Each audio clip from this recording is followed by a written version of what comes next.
तो उसमें आप शक्तिपीठों की कल्पना कर सकते हैं। अब शक्तिपीठों की संख्या 4 से लेके 52 तक है, अलग अलग संदर्भ, और जिनका भौगोलिक ख्यापन और सत्यापन आज हो चुका है। लेकिन इस परंपरा में जितनी बातें हम कर रहे हैं, इसमें शैव परंपरा कहीं नहीं है। ये आर्ष परंपरा में एक पूरा चीज का भी शैव कहीं नहीं आ रहा है। शैव मतलब दक्षिण और ये उत्तर का जो मेल है, उसके लिए तो आपको अगस्त के कथानक में जाना पड़ेगा, क्योंकि अगस्त ही पहले ऋषि थे जो दक्षिण जाते हैं। और रामेश्वरम में जब वो पृथ्वी को संतुलन, विद्यार्थियों के लिए एक बड़ा रोचक उपाख्यान है कि शिव जी के बारात में हिमालय में इतने लोग चले गए कि पृथ्वी का एक कोना जो है वो संतुलित है। तो कहा गया कि इसको ठीक अगस्त ही कर सकते हैं। तो अगस्त रामेश्वरम गए और फिर पृथ्वी को दबा के उसका संतुलन लगाया। तो वही एक शिव मंदिर था, तो सोचे कि दर्शन करते हैं। तो शिव मंदिर में गए तो ललाट पर ये वैष्णव तिलक लगाए हुए थे। तो मंदिर के पुजारी ने कहा कि हमको वैष्णव मंदिर में प्रवेश नहीं कर सकते। तो अपने योग और तेज बल से उन्होंने कहा कि मैं तो मेरे माथे पे तो शैव तिलक, देखो शैव तिलक के मंदिर में गए तो शिव की जो मूर्ति थी वो विष्णु के रूप में उनके सामने दर्शित। तो पुजारी को बोला कि उन्होंने कहा कि तुम तो कह रहे थे कि शिव, ये तो विष्णु का विग्रह है। संदेश है कि भारत की एकात्मता के लिए ये देवताओं की सन्निधि होती है, देवताओं में भी एकात्मता होता है। इसलिए बहुदेववाद से वैदिक परंपरा अपनी ज्ञान परंपरा में एक देववाद है। तो दक्षिण के तीर्थों को आप समाहित करें तो द्वादश ज्योतिर्लिंग की संकल्पना आपके सामने आएगी। और बौद्धों और जैनों ने भी इस जन सन्निधि के लिए अपने अपने तीर्थ, और जैनियों के 2 प्रकार के तीर्थ होते हैं, एक अतिशय और एक सिद्ध क्षेत्र के तीर्थ होते हैं। और आप देखेंगे कि अतिशय और सिद्ध क्षेत्र में भारत की जो 7 पुरियां हैं, उनमें से कम 5 पुरियों में जैन तीर्थ।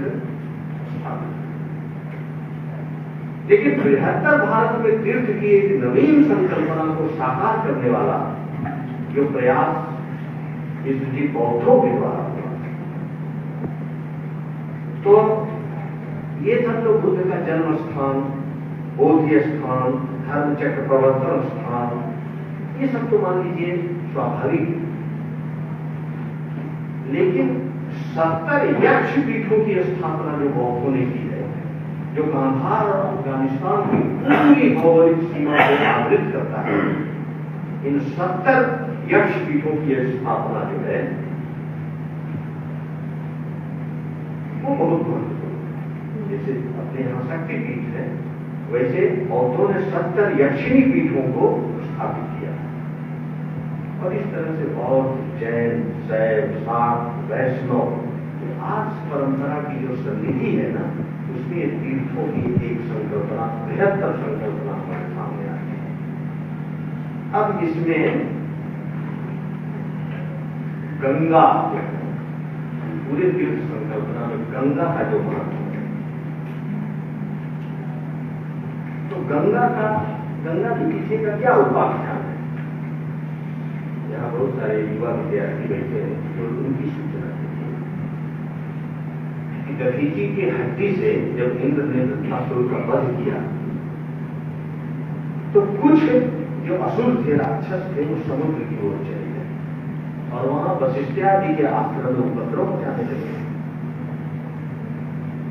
तो फिर देवताओं ने ब्रह्मा जी से आराधना किया कि अब क्या करें। तो कहा कि अगस्त से कहो और समुद्र को पी जाए। और अगस्त ऋषि ने समुद्र को शोक लिया। आप कल्पना करिए जो भूमंडलीय संतुलन, ब्रह्मांडीय संतुलन है, उसमें समुद्र का सुख जाना कितना बड़ा ग्लोबल डिजास्टर हो सकता है। तो अगर तो समुद्र को पी गए तो वहां शांति स्थापित हो गई, लेकिन अब समुद्र को भरेगा क्योंकि अगर समुद्र नहीं भरेगा तो पूरे ब्रह्मांड का जो जीवन चक्र है वही प्रभावित है। तो कहा गया कि आप लोग बढ़िए। भगीरथी अपनी तपस्या से गंगा का अवतरण करेंगे और वही गंगा समुद्र को भरेगी।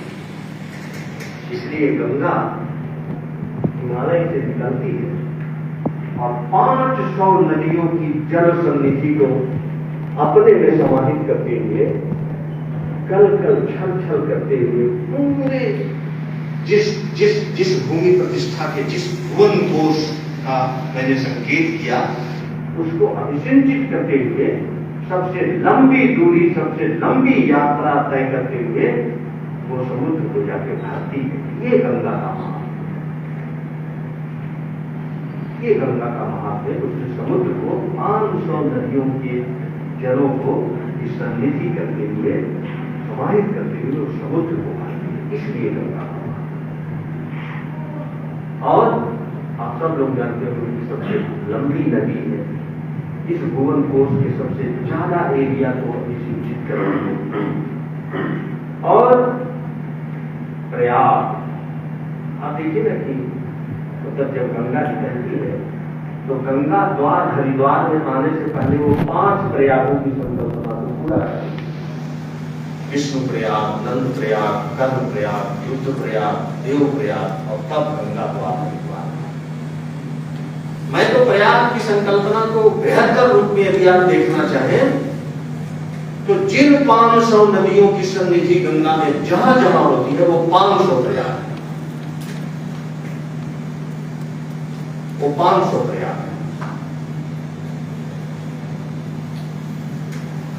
और लेकिन उसमें जो प्रयागराज है, प्रयागों में जो श्रेष्ठ है, वो प्रयागराज के विषय में कहा जाता है कि प्रजापति ने सबसे पहले यहाँ यज्ञ किया था।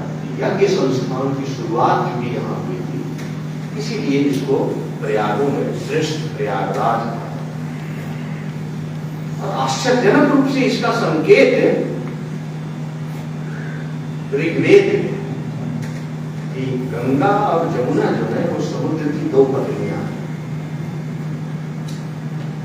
और सीता सीते सरिते संगते, ये ऋचा का अंश है ऋग्वेद।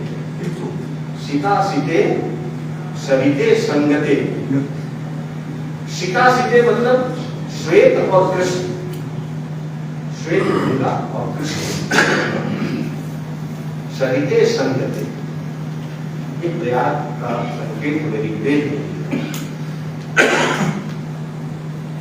तो इस तरह से मतलब ये जो महात्म है तीर्थों का, उसके प्रयागराज का जो महात्म, इस पूरे भुवन कोश की परिक्रमा में आप देखेंगे तो गंगा जो है या तीर्थ की संकल्पना जो है वो वास्तव में भारतीय सभ्यता और संस्कृति का अवतरण जिस भुवन कोश में हुआ वो उसको एक संगम संस्कृति बनाता है। संगम संस्कृति, विद्यार्थी संगम शब्द से कंपोजिट अर्थ मत ले लीजिएगा। संगम का मतलब कंपोजिट नहीं है। संगम का मतलब होता है जहां एकात्मता हो, तदात्मता हो। जब 2 धाराएं मिलती है ना तो तन्मय है। तो ये पूरी की पूरी जो गंगा का हिमालय से लेकर समुद्र तक जाना है ना, ये भारत की सभ्यता संस्कृति को एक संगम संस्कृति, और ये जो संगम संस्कृति है ना वो भारत की धार्मिक चेतना, भारत के कलात्मक वैभव, भारत के सांस्कृतिक गुणसूत्रों और भारत के की ज्ञान परंपरा में ये सदैव ये गुणसूत्र आपको दिखाई देते हैं। और जब कभी भी इन गुणसूत्रों से भारत भारत विचलित होता है तभी भारत व्यक्त होता है। और भारत जो है वो इस संगम संस्कृति के गुण सूत्रों से विचलित न हो, इसके लिए मैं केवल ये आह्वान करना चाहता हूं कि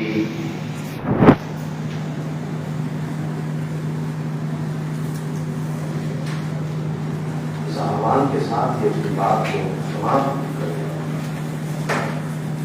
कि भारत की सभ्यता और संस्कृति में भूमि प्रतिष्ठा का उद्घोष जिस अग्नि नीड़े पुरोहितम से होता है, उस लैंड नाम, उस भूमि प्रतिष्ठा के ग्रंथ का अंत जो होता है वो क्या होता है कि समानो मंत्र समीति समान, समानम मन सह चित्त में समानम मंत्रम मभिमंत्र एवं समाने नवो हविषाधिको समानी व आकुति समान हृदयानि व समान वस्तु कोमल यथा व सुसाहस। कल्पना कीजिए भारतीय संस्कृति और सभ्यता की कला वैभव, धार्मिक चित्र, सांस्कृतिक अवतार का मूल बिंब अग्नि मीड़े पुरोहितों से प्रारंभ होने वाला ऋग्वेद कैसे चराचर संवेदी इस समानता की संकल्पना से अंत करता है। मैं कामना करता हूं कि इस संगोष्ठी के माध्यम से ऋग्वेद के इस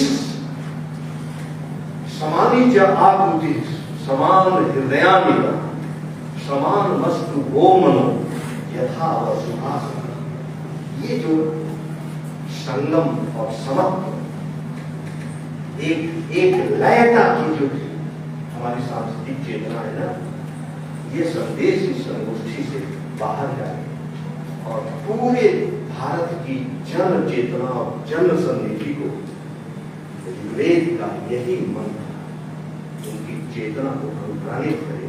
इसी शुभकामना के साथ